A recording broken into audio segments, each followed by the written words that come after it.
एक दिन खिन्न चित्त होकर के आत्मदेव जी महाराज विराजमान थे, एकांत कमरे में बैठे थे। आत्मदेव जी महाराज को की चिंता को देख करके गोकर्ण जी महाराज आए और धर्म के नाते गोकर्ण जी महाराज आत्मदेव जी को पिताजी कहते थे।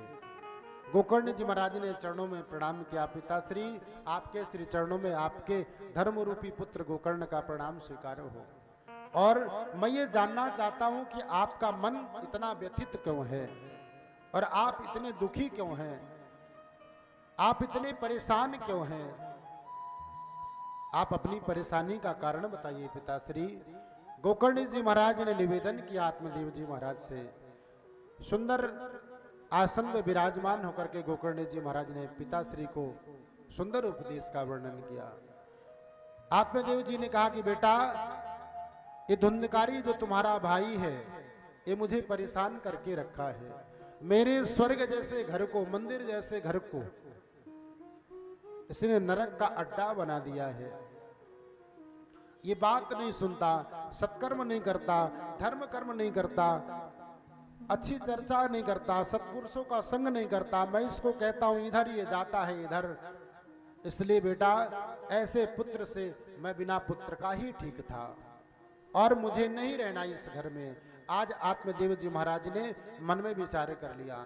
गोकर्ण जी महाराज से कहा कि मुझे इस घर में नहीं रहना।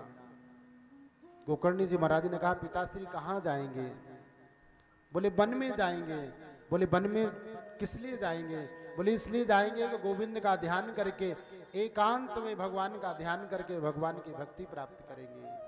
आत्मदेव जी महाराज के श्री चरणों में गोकर्ण जी महाराज ने बहुत सुंदर बात कही कि पिताश्री, अगर वन में जाने से गोविंद की प्राप्ति हो जाए, भगवान की कृपा हो जाए, अगर वन में जाने से गोविंद मिल जाए तो शेर का जन्म तो वन में ही होता है, गीदड़ का जन्म तो वन में ही होता है, संपूर्ण जीवन मन में रहता है। मन की खटपट मिल जाए पिताश्री तो गोविंद आपके ही उपस्थित हो जाएंगे। और आपका मन अगर चंचल है, चलायमान है, तो आपको वन में नहीं कहीं चले जाएं, भगवत प्राप्ति होने वाली नहीं है। पिताश्री, आपका संबंध है धुंधकारी से, और आप वन में भी चले जाएंगे तो आपका चित्त और आपका मन धुंधकारी में लगा रहेगा, क्योंकि आप उसके कारण छोड़ के जा जरूर रहे हैं, लेकिन मन पर नियंत्रण आपने नहीं किया है। गोकर्ण जी महाराज ने बड़े सुंदर उपदेश का वर्णन किया है। पिताश्री, मन के खटखट को मिटा दें और घर में रह करके ही भगवत प्राप्ति हो सकती है। मन की तरंग मार लो, बस हो गया भजन। मन की तरंग मार लो, बस हो गया भजन। गोकर्ण जी महाराज ने आत्मदेव जी महाराज से सुंदर निवेदन करते हैं कि पिताजी, मन की खटपट मिट जाए तो परमात्मा आपको आपके घर में ही प्राप्त हो जाएंगे। और आपका मन अगर चंचल है, चलायमान है, और मन आपका विचलित है, मन आपका केंद्रित नहीं है, मन आपका गोविंद के चरणों में निष्ठात्मक प्रीति नहीं है, तो आप पिताजी कहीं भी चले जाएं तो आपको भगवत प्राप्ति होने वाली नहीं है। आज आत्मदेव जी महाराज को संपूर्ण ज्ञानोपदेश किया है गोकर्ण जी महाराज ने, और आत्मदेव जी महाराज का संपूर्ण मन मेरे गोविंद के से चरणों में पहले से ही लगा था।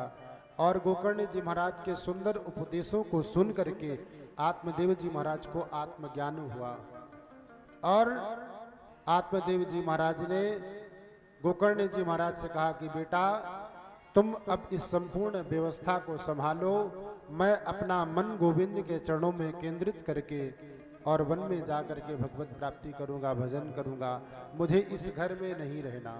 इसलिए कि मेरे मंदिर जैसे, स्वर्ग जैसे घर को इसने नरक का अड्डा बना दिया है। तुम्हारे भाई धुंधकारी ने मुझे इस घर में अब यहाँ वास नहीं करना है।